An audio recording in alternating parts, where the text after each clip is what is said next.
तो जैसा कि आप सभी जानते हैं कि 1 फरवरी सुबह 11 बजे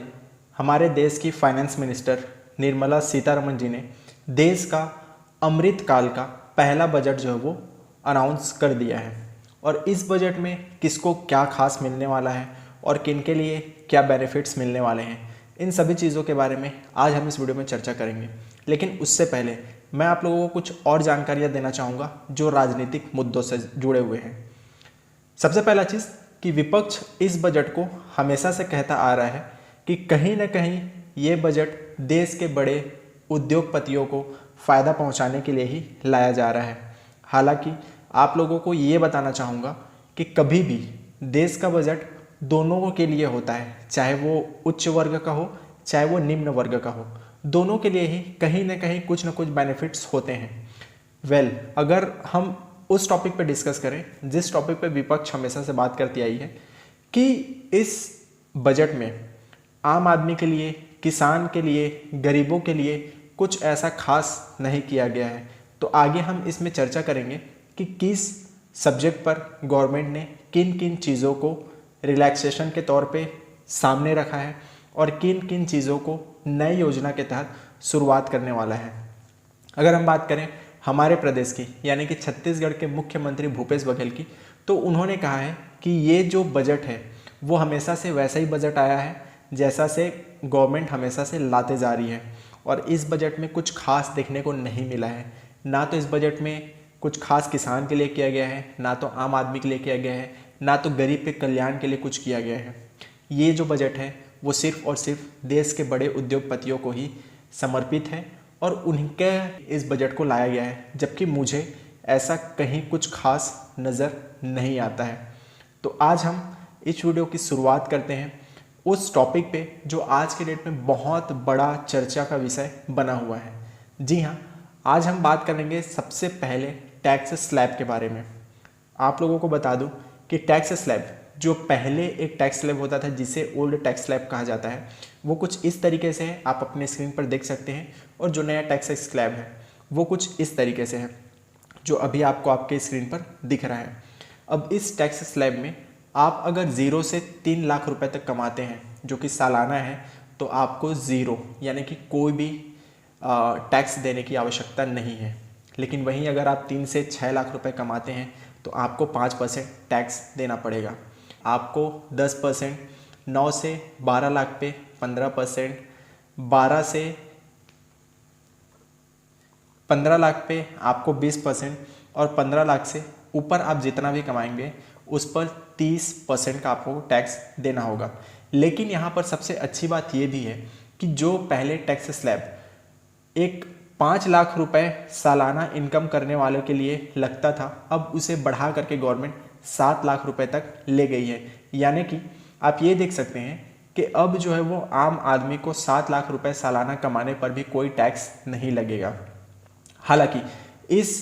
बजट को लोग आम चुनाव से भी जोड़ करके देख रहे हैं, क्योंकि आने वाला 2024 में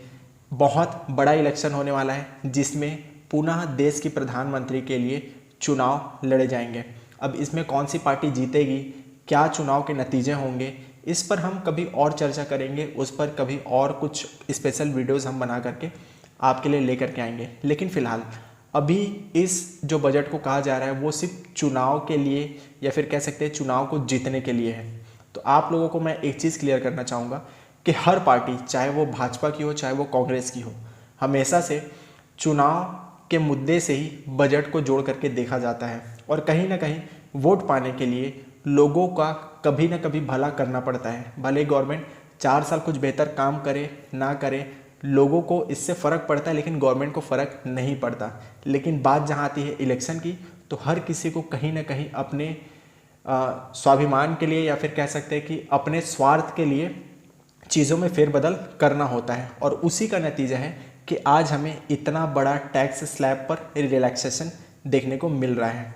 तो इस तरीके से आप ये भी कह सकते हैं कि हाँ, ये बजट चुनाव को देखते हुए पूरी डिज़ाइन की गई है, इसमें कोई दो राय नहीं है। और मैं ये दावे के साथ कह सकता हूँ कि अगर ये सारी चीज़ें 1 अप्रैल से लागू होती हैं तो डेफिनेटली आने वाले साल में जो चुनाव है उस साल में भाजपा एक बार फिर से देश में राज करने वाली है। अब कितनी सीट जीतेगी, क्या होगा, ये तो आने वाला समय ही बताएगा। लेकिन फिलहाल जो जानकार हैं, जो अर्थशास्त्र हैं और जो राजनीतिक विशेषज्ञ हैं, उनके द्वारा ये कयास लगाए जा रहे हैं कि कहीं ना कहीं इसका बेनिफिट भाजपा को मिलने वाला है। अब हम बात करते हैं दूसरी जानकारी के बारे में। तो आप लोगों को बता दूं कि अभी गवर्नमेंट ने जो वो 3 करोड़ टर्नओवर वाली जो भी कंपनियां हैं उनको टैक्स में रिलैक्सेशन दे दिया गया है। पहले ऐसा नहीं था, लेकिन अब गवर्नमेंट ने 3 करोड़ से ऊपर वाले जो भी टर्नओवर वाली कंपनियां हैं जो कि एमएसएमईज हैं, उनमें किसी भी तरीके का टैक्स में रिलैक्सेशन जो वो दे दिया गया है।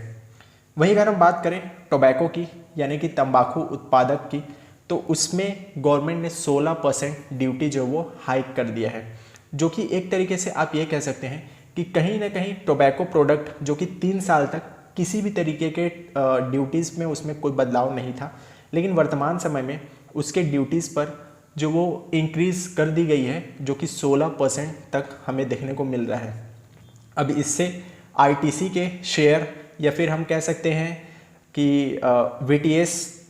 टोबैको की एक कंपनी जो कि लिस्टेड है शेयर मार्केट पे, उस पर कुछ प्रभाव हमें देखने को मिल सकता है। लेकिन ये आप समझ सकते हैं कि टोबैको प्रोडक्ट पर, या फिर कह सकते हैं टोबैको पर गवर्नमेंट का टैक्स लगाने से कहीं ना कहीं आप ये भी अज्यूम कर सकते हैं कि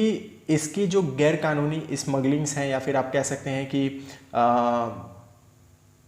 अनऑथोराइज्ड किसी भी तरीके का टोबैको से रिलेटेड आयात निर्यात का जो सब्जेक्ट है ना, वो सारी चीज़ें बढ़ जाएंगी और इससे गवर्नमेंट को भी काफ़ी ज़्यादा नुकसान होगा। और इसी के साथ में कई बार ऐसी चीज़ें भी सामने निकल करके आई हैं जिससे टोबैको प्रोडक्ट्स पर मिलावट की वजह से बहुत से लोगों की जान भी जाती है। तो एक हिसाब से यहाँ पर थोड़ा सा अगर जो जानकार हैं, जो लोग जानते हैं, चीज़ों को समझते हैं, उन्हें इस चीज़ में कहीं ना कहीं थोड़ा सा गवर्नमेंट का एक नेगेटिव पॉइंट देखने को समझ में आ रहा है।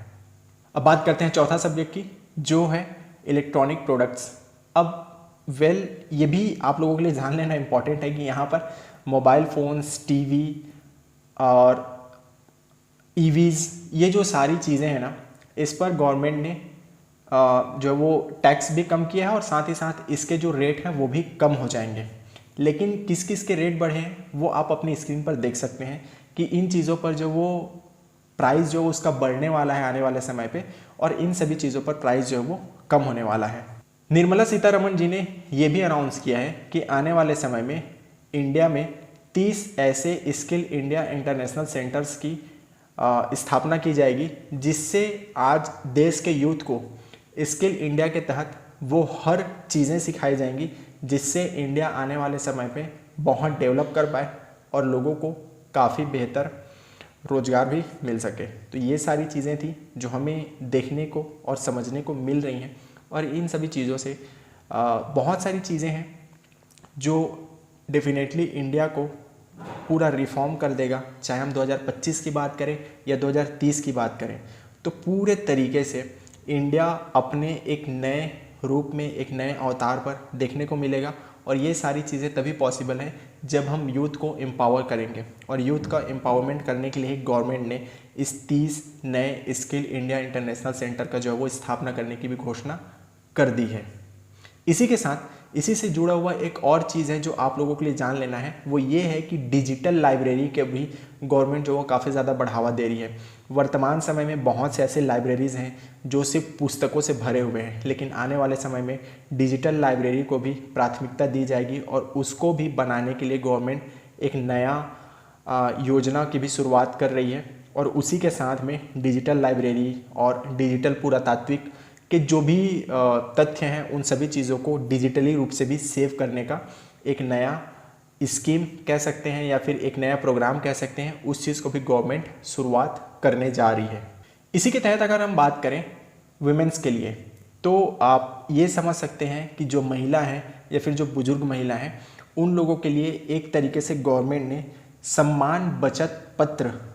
योजना का शुरुआत करने जा रही है, जिसके तहत अगर कोई भी महिला 2 लाख रुपए सालाना बचाती है तो उसे 7.5% का ब्याज दर उस पर मिलेगा। यानी कि आप ये समझ सकते हैं कि घर की जो महिलाएं हैं जो अपने अकाउंट्स पर पैसा रखती हैं, तो उन्हें गवर्नमेंट जो 7.5% तक का ब्याज जो है वो 2 लाख रुपए तक में देगी। ये 2 लाख रुपए से ऊपर भी होता है तो 7.5% के हिसाब से उनको इंटरेस्ट मिलेगा। बात करें अगले जो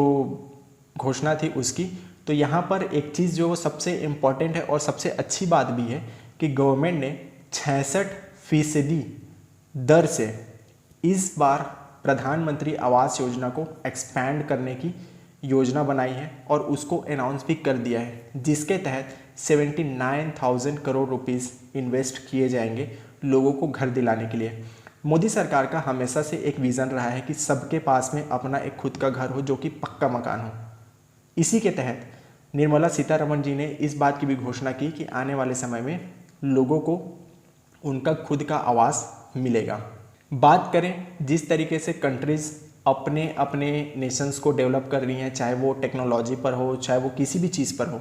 तो इस चीज़ से इंडिया कैसे पीछे रह सकती है। इसीलिए इंडिया ने भी 3 नए AI सेंटर्स कह सकते हैं या फिर AI इंस्टीट्यूट कह सकते हैं, उसकी स्थापना करने की भी घोषणा की है, जिसमें मुख्य रूप से कृषि यानी कि फार्मिंग, स्वास्थ्य यानी कि हेल्थ और शहरी विकास यानी कि सिटीज़ को डेवलपमेंट करने के लिए, और ये सारी चीज़ें हो पाएंगी AI के मदद से। तो इसके लिए भी गवर्नमेंट ने काफ़ी अच्छा काम और एक इनिशिएटिव दिखाया है। बात करें 90 पॉइंट की, 2022-23 की जो फाइनेंशियल ईयर थी उसमें इंडिया की GDP 6.4% रही है, लेकिन फाइनेंस मिनिस्टर निर्मला सीतारमण जी ने ये भी बताया है कि आने वाला समय यानी कि 2023 से 2024 का जो फाइनेंशियल ईयर होगा उसमें GDP कंट्री की 5.9% तक रहने का अनुमान लगाया जा रहा है। अब एक्चुअल क्या होगा ये तो आने वाला वक्त ही बताएगा, लेकिन ऐसे एक्सपेक्टेशंस गवर्नमेंट खुद अपने तरफ से करके बता रही है। जहां बात करें और अदर कंट्रीज़ की, या फिर कह सकते हैं कि जो पावरफुल कंट्रीज़ हैं उनकी GDP काफ़ी ज़्यादा डाउन हो चुकी है, इंटरेस्ट रेट काफ़ी ज़्यादा हाइक हो चुके हैं, जिससे वहाँ पर इन्फ्लेशंस भी काफ़ी ज़्यादा बढ़ रहे हैं, लोगों को अनएम्प्लॉयमेंट की भी समस्या आ रही है। देश के दुनिया की बड़ी बड़ी कंपनियां लोगों को अपने कंपनियों से निकाल रहे हैं, लेकिन वहीं इंडिया अगर एक स्ट्रॉन्ग पोजीशन पर खड़ी है तो इसके पीछे गवर्नमेंट का काफ़ी बेहतर तरीके से फाइनेंस को मैनेज करने का जो तरीका है, उसी का नतीजा यहाँ पर देखकर नतीजा जो है वो समझ में आता है। बात करें अब सबसे इम्पॉर्टेंट या फिर हम कह सकते हैं कि जो देश की सबसे बड़ी आर्थिक मजबूती का वजह बना रहता है वो है देश का रेलवे, और इसीलिए गवर्नमेंट ने 2013-14 के फाइनेंशियल ईयर के बजट के बाद से 9 गुना ज़्यादा एक्सपेंड किया है इस बार के रेलवे बजट पर, जो कि लगभग 2.40 लाख करोड़ रुपए का आता है। अब यहाँ पर हमारे प्रदेश के मुख्यमंत्री ने एक बार फिर से गवर्नमेंट पर ये आरोप लगाया है और ये जानकारी के रूप में पूछा है कि क्या गवर्नमेंट वापस से स्टेशंस पे या फिर और भी जो रेलवे पर रीडेवलपमेंट करके उन्हें प्राइवेट कंपनियों पर बेच देगी।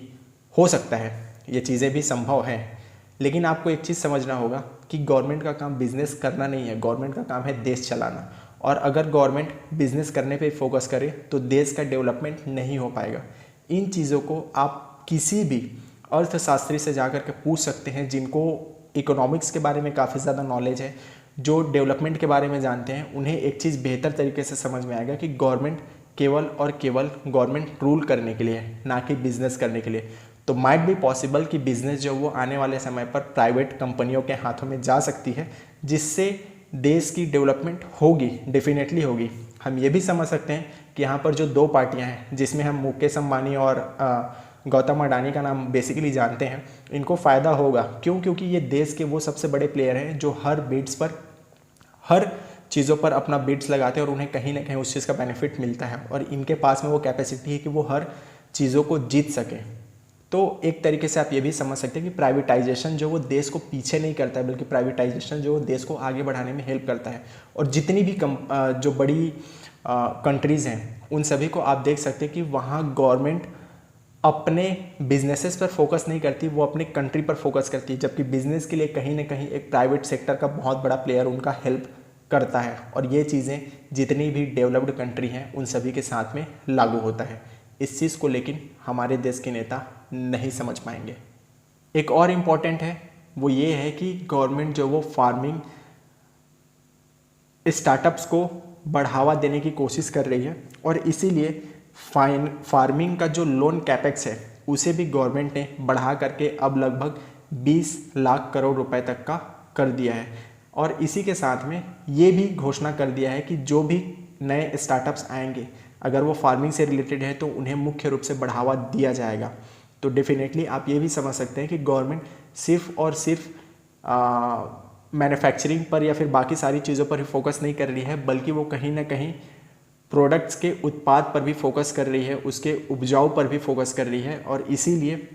गवर्नमेंट ने यहाँ पर मिलेट्स को भी जो वो काफ़ी ज़्यादा बढ़ावा देने की कोशिश की है और उसके लिए भी अलग से फाइनेंशियल बजट जो वो तैयार किया हुआ, जिसमें इसी के साथ आप लोगों को एक चीज़ जो है वो और जान लेना चाहिए कि गवर्नमेंट इस बात की भी क्लेम कर रही है कि अब जो पर मेंबर ऑफ अर्निंग है वो कहीं ना कहीं गवर्नमेंट ये क्लेम कर रही है कि अब 1.97 लाख रुपए सालाना हो चुकी है। यानी कि आप ये समझ सकते हैं कि पहले लोगों की आय जो सालाना होती थी वो कम हुआ करती थी, लेकिन अभी गवर्नमेंट इस चीज़ को क्लेम कर रही है कि अब पर पर्सन जो इनकम है वो 1.97 लाख हो चुका है। इसी के साथ में गवर्नमेंट इस चीज़ का भी अनाउंसमेंट कर चुकी है कि अब इंडिया जो है वो वर्ल्ड्स का 5th बिगेस्ट इकोनॉमी है, जो कि एक बहुत अच्छी बात है that we are growing and बहुत से कंट्रियों को हम जो है वो बीट कर रहे हैं। लगातार कहीं ना कहीं हर एक सेक्टर्स में हम बेहतर होते जा रहे हैं। आने वाले समय में हम ये भी एक्सपेक्ट कर सकते हैं कि जिस तरीके से गवर्नमेंट का जो रोड मैप है चीज़ों को लेकर के, चाहे वो इंफ्रास्ट्रक्चर हो, चाहे वो डेवलपमेंट हो, चाहे वो रिन्यूएबल एनर्जी की बात हो या फिर ग्रीन एनर्जी की बात हो, इसी तरीके से बहुत से ऐसे सेगमेंट्स हैं, बहुत से ऐसे डिपार्टमेंट है या फिर हम ये कह सकते हैं कि बहुत से ऐसी चीज़ें हैं, ऐसे प्रोजेक्ट्स हैं जिसको लेकर के गवर्नमेंट काम कर रही है, उस चीज़ पे भी लगातार फोकस कर रही है। तो ये भी एक बहुत अच्छी बात है। और बजट में तो फिलहाल बहुत सी ऐसी चीज़ें जो निकल करके सामने आई हैं, और अगर ये सारी चीज़ें एज प्लान्ड हो जाती हैं तो आई होप सो कि बहुत बेहतर इस साल का जो बजट है वो लोगों के लिए निकल करके सामने आ रहा है। उसके बाद आप लोगों को ये भी जान लेना चाहिए कि गवर्नमेंट ने जब से लॉकडाउन हुआ है तब से लेकर के अभी तक लगभग 2 लाख करोड़ रुपए खर्च किए हैं गरीब कल्याण अन्न योजना के तहत, जो कि अंत्योदय योजना के तहत भी आता है। और इसके साथ में लोगों को मुफ्त का राशन जो वो गवर्नमेंट पिछले 28 महीनों से दे रही है, और इसे अब आगे आने वाले साल के लिए भी बढ़ा दिया गया है ना कि लगभग 1 साल के लिए और इस योजना का लाभ गरीब परिवारों को मिलेगा। इसके बाद जो मोस्ट इंपॉर्टेंट चीज़ है और वो ये है कि हम भारतीयों के लिए एक सबसे प्राउड मोमेंट वाली बात है कि इंडिया में ही बना यूपीआई यानी कि यूनिफाइड पेमेंट इंटरफेस जो वो अब 2022 में पूरे साल भर में लगभग 126 लाख करोड़ रुपए का ट्रांजैक्शन जो वो हुआ था, जो कि अभी तक का ह्यूज नंबर है और फिनोमिनल है। अभी तक ऐसा कोई भी रिकॉर्ड यूपीआई से रिलेटेड नहीं बने थे। और आप लोगों को ये भी जान करके आश्चर्य होगा कि दीपावली सीजन में हमने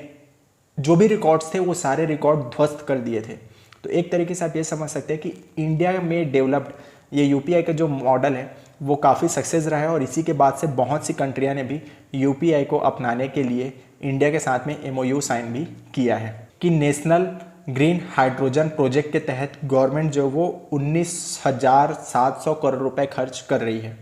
जिसमें आप ये समझ सकते हैं कि एनर्जी ट्रांजिशन के रूप में भी गवर्नमेंट जो 35 करोड़ रुपए 3 साल में आने वाले समय पे खर्च करेगी। और इसी के साथ में 5 मैट्रिक मिलियन टन जो है वो एनर्जी प्रोड्यूस करने का भी गवर्नमेंट का टारगेट दिख रहा है। हालांकि ये सारी चीज़ें कब होती हैं और किस तरीके से होती हैं ये तो आने वाला समय बताएगा, लेकिन इस बजट में जितनी सारी चीज़ें प्लान की गई है अगर वो सारी चीज़ें एज प्लान्ड होती हैं तो definitely we can say that कि yes we are the Indian and we proved that our economy is growing day by day, year by year, and we are just growing and growing। और वो दिन दूर नहीं जब Bharat world का number 1 economy बनेगा, और ये सारी चीज़ें आप और हम सब मिल करके ही बना सकते हैं। तो देश को डेवलप करने में, देश को आगे ले जाने में हम सभी का योगदान बहुत ही महत्वपूर्ण है। मेरे ख्याल से इस वीडियो से आपको काफ़ी वैल्यू मिली होगी, काफ़ी जानकारी मिली होगी, और मैंने कोशिश किया है कि चीज़ों को आपको सिंपल वे में समझा सकूं। और अगर हाँ तो इस वीडियो को जितना ज़्यादा हो सके लाइक कीजिए, जितना ज़्यादा हो सके अपने दोस्त और परिवार के साथ में शेयर कीजिए। और इसी तरीके के आने वाले बहुत से अपडेट्स के लिए आप मेरे साथ जुड़े रहिए। नीचे चैनल को सब्सक्राइब कीजिए, बेल आइकन को हिट कीजिएगा और हो सके तो मुझे मेरे सारे सोशल मीडियाज़ पर भी आप फॉलो कर सकते हैं। तो मिलता हूँ आपसे किसी नए और एक्साइटिंग वीडियोज़ के साथ, तब तक के लिए जय हिंद, शाइनिंग ऑफ।